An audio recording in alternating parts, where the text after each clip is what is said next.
ensayos y ediciones comentadas de clásicos españoles, libros de texto y materiales didácticos. Pues, ¿quieres tú empezar? Vale.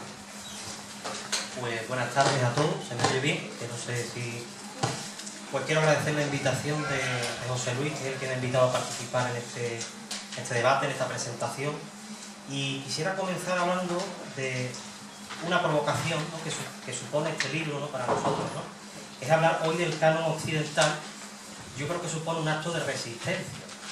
En una época, en un tiempo en el que lo que está de moda es lo snob, es lo que pasa.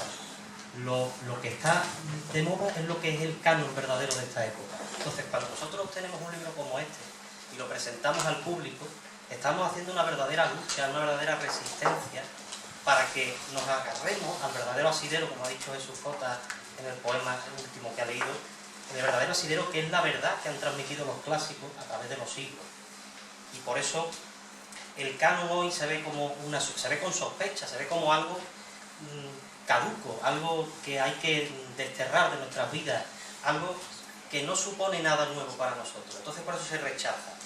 Entonces yo he querido partir mi intervención en tres partes, no en tres bloques, y una es la delimitación y el alcance del canon occidental, ¿no? Como Isabel ha definido al inicio, ¿no? El canon pues está académicamente definido, ¿no? Una serie de escritos, una serie de libros, una época, un año, en fin, ¿no?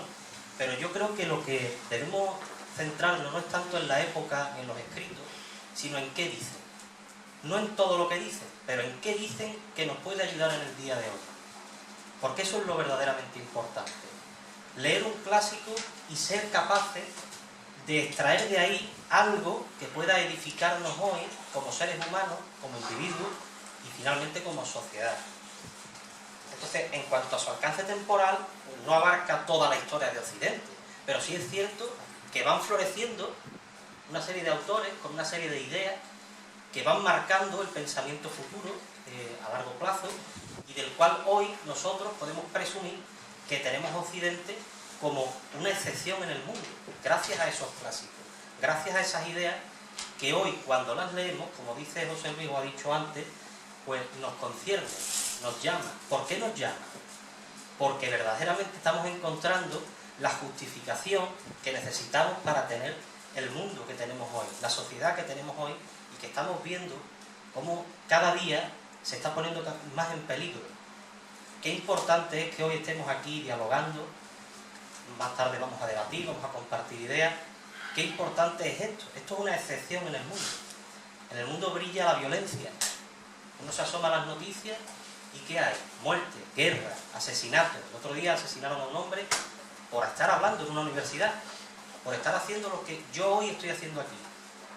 Él con sus ideas, con sus historias, pero por estar hablando en un foro público hubo otra persona que decidió acabar con su vida. Qué importante es asistir a este tipo de actos y qué importante es poner en valor la figura de los clásicos, la figura que nos recuerda por qué somos lo que somos, por qué tenemos lo que tenemos y por qué debemos conservar lo que tenemos, que es tan importante, ¿no? El segundo bloque es el contrahumanismo, ¿no?, que es esto que vengo diciendo, ¿no?, y el declive de Occidente. ¿Por qué debemos hablar en este momento histórico y no mañana y no ayer? Pues precisamente por eso, porque esas estructuras, esa cimentación que se ha ido creando a través del pensamiento clásico, los buenos clásicos, pues se está viendo en riesgo y se está decayendo, la democracia está decayendo, la cultura de la transmisión de ideas libres está decayendo, y por eso es importante hoy, porque el ser humano se está empezando a ver, desde hace ya bastante tiempo, por desgracia, como un objeto, como un instrumento al servicio de otros fines, no como una meta que debe construirse poco a poco y realizarse, ¿no? Es importante, como denuncia Carlos Rodríguez Estacio, que he leído bastante bien su parte, cómo la academia, en la que ahora mismo yo estoy como estudiante, pues ha dimitido de su función de transmisión de estos valores, ha desechado por completo este tipo de textos y este tipo de ideas. Solamente lo tenemos como algo a lo que recurrimos muy de poco en poco, se lee muy poquito y lo tenemos ahí como un museo de viejas glorias al que recurrimos cuando nos interesa, pero que no tiene la importancia que debería tener y que le deberíamos dar. Eso es muy importante, eso que ha dicho Carlos, yo creo que es esencial, ¿no? Y las consecuencias, bueno, pues son claras, ¿no? Como advirtió Ortega, sin tradición no hay proyecto. Sin una tradición que nos afirme, que nos afiance, no tenemos nada que hacer, porque estamos siempre a expensas de lo que nos gusta hoy, lo que nos gusta mañana, de lo políticamente correcto hoy, que a lo mejor no es lo políticamente correcto mañana. Y entonces estamos siempre en ese permanente cambio. Y el libro pues recoge magistralmente pues, estas intuiciones, ¿no? Demetrio pues canta las exequias de Europa, ¿no? Como Europa agotada, cansada, pues está muriendo, ¿no? Y por último, el tercer bloque, que es la integración, ¿no? Cómo esto integra todo con el libro, ¿no? El banquete de los humanistas cobra sentido por todo esto que vengo diciendo. Yo creo que es un acto de resistencia feroz, un acto de decir, vale, nosotros tenemos aquí los clásicos, no como algo a lo que hay que idolatrar, tampoco, pero tenemos esto aquí.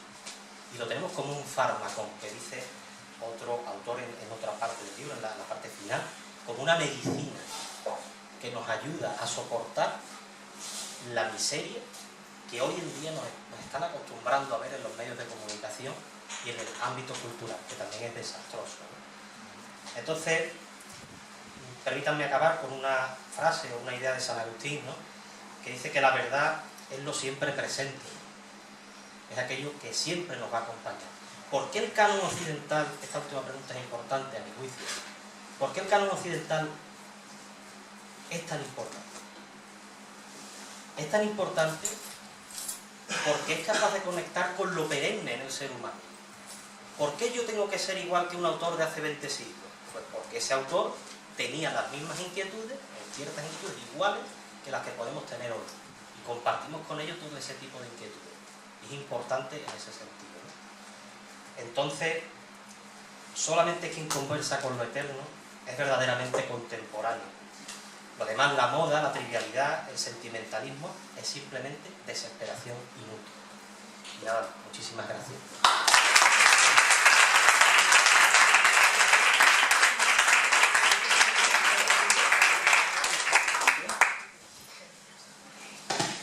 ¿Qué? Buenas tardes.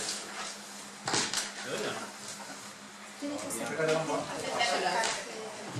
Sí, casi compartido. ¿Esto sirve para algo? ¿Se oye ahora o no? Sí.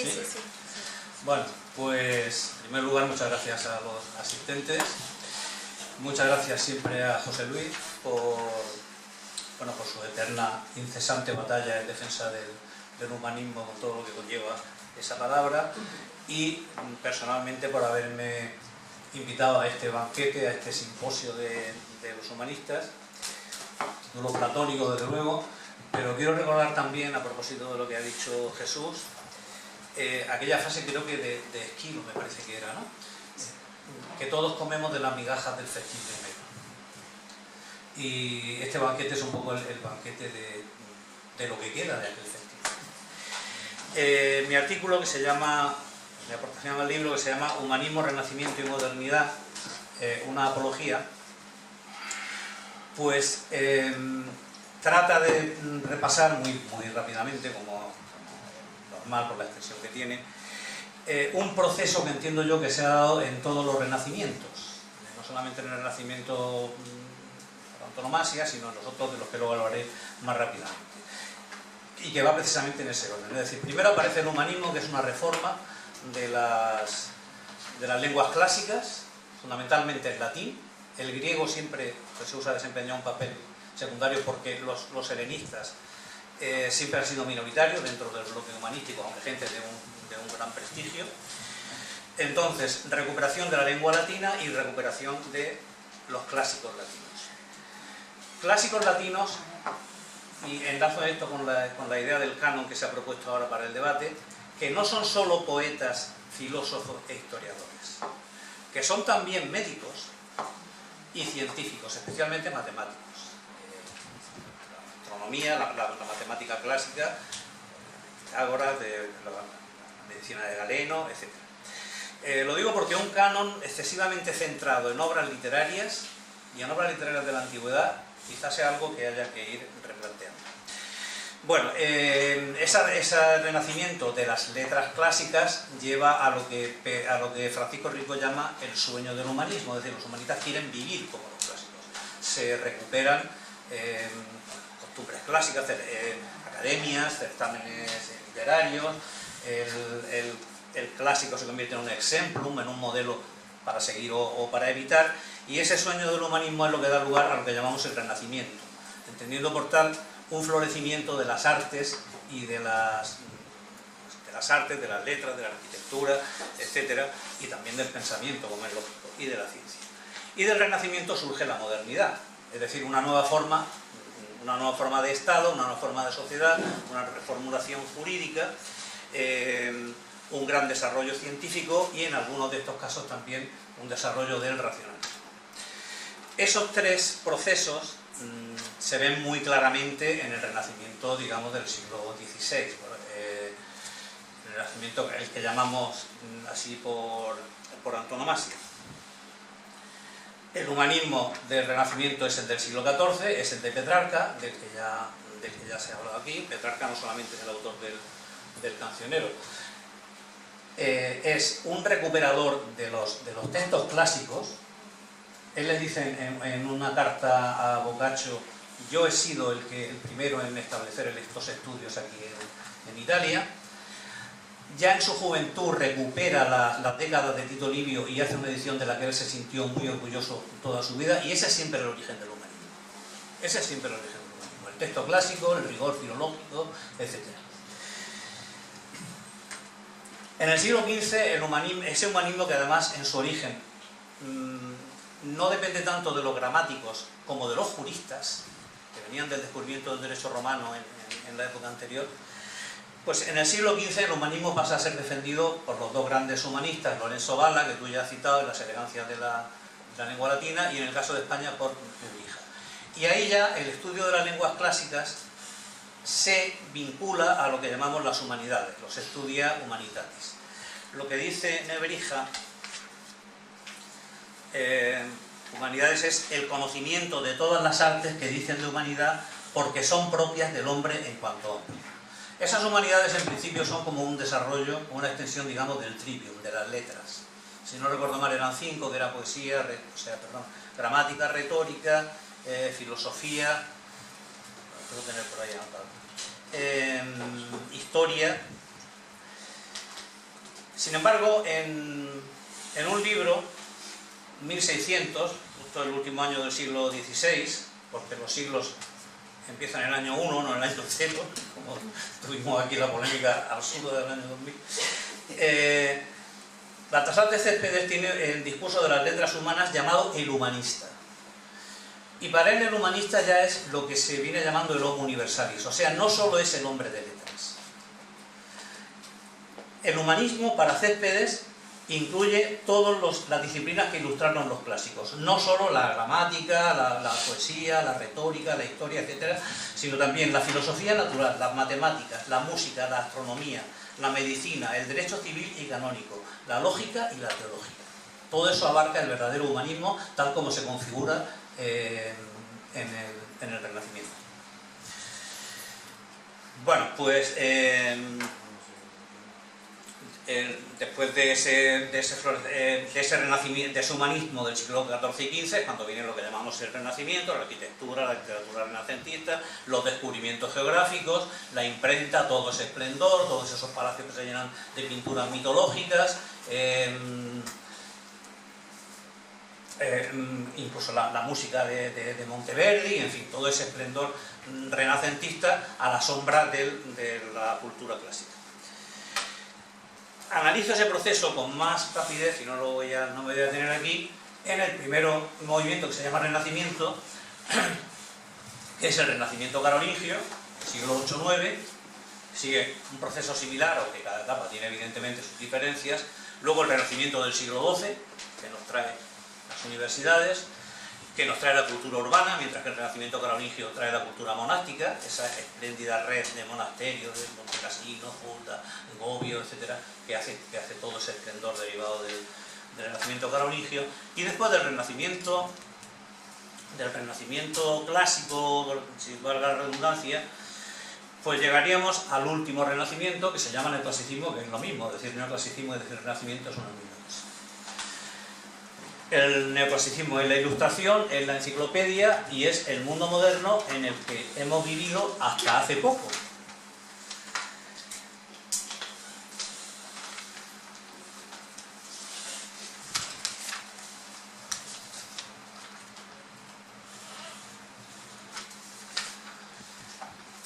Lo inaugura a recordar, bueno, lo resume Kant en una frase, sapere aude, que en realidad es de Horacio. Y bueno, es de donde vienen los sistemas democráticos actuales, la libertad de pensamiento, el desarrollo de la ciencia, los avances tecnológicos, la revolución industrial, los estados laicos, la declaración de los derechos del hombre. En definitiva, tres grandes valores que son los valores de la modernidad, de la última modernidad, que son razón, libertad y progreso.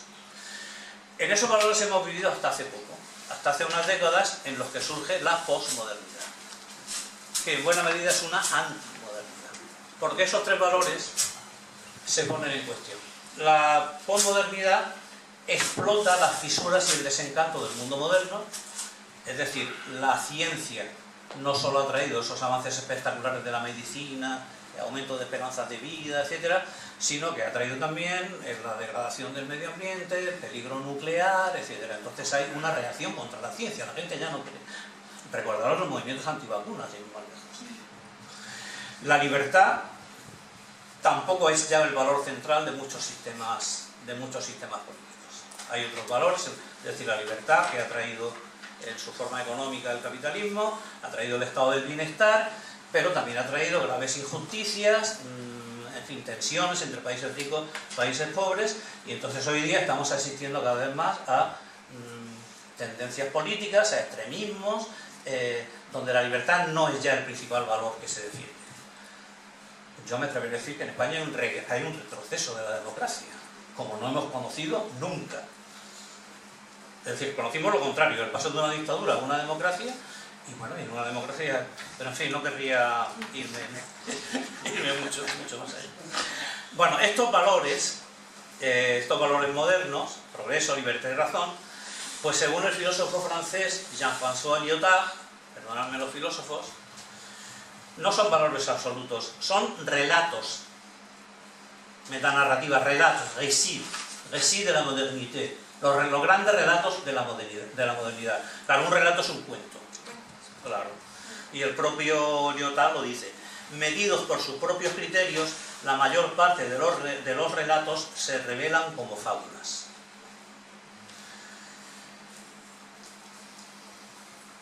¿Tiene algo que decir las humanidades en este contexto? Quizá, tal como yo lo veo, no es tanto crear una nueva modernidad, sino defender la que ya hay. Porque para mí esos valores me siguen pareciendo valores.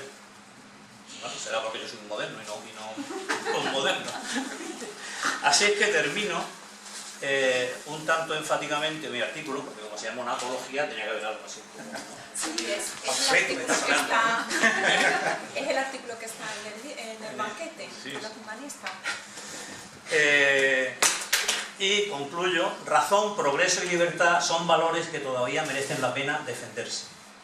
Solo cultivando los valores humanistas, que no se limitan ya al conocimiento de las lenguas clásicas de donde nacieron. Insisto, el canon debe ampliarse.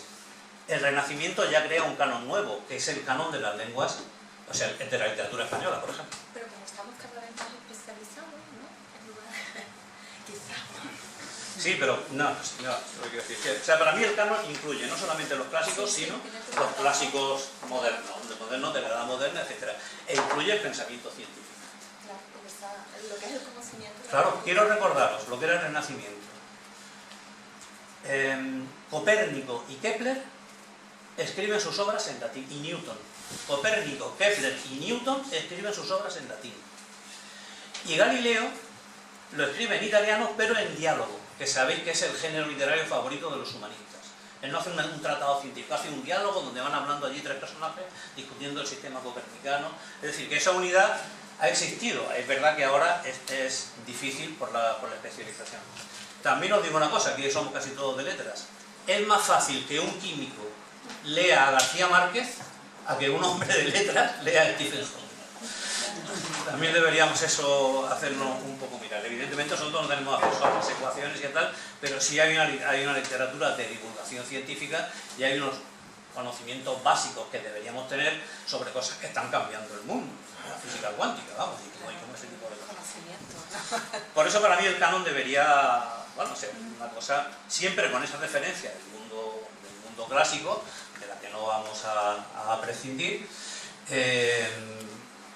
pero que incluye también otros clasicismos e incluso incluye al Homo Universalis en la medida de las posibilidades, lógicamente, que la especialización del saber ha traído. Bueno, pues decía, solo cultivando los valores humanistas, que no se limitan ya al conocimiento de las lenguas clásicas de donde nacieron, podremos defendernos de la amenaza totalitaria que los cambios sociales, los extremismos, fundamentalismos e ideologías autoritarias de todo signo proyectan sobre nosotros. Pues si hay un don que nos hace verdaderamente humanos, ese es la osadía del saber, sapere aude, y su aliado, el espíritu crítico. Quizá el verdadero regalo que nos trajo Prometeo en su antorcha. Para que no se extinga habrá que seguir alimentando la hoguera con el mejor combustible, papel y tinta. Libros, quien os conoce y os entiende, ¿cómo puede llamarse desdichado? Escribió Lope de Vega. Y también, quien lo probó, lo sabe. Muchas gracias.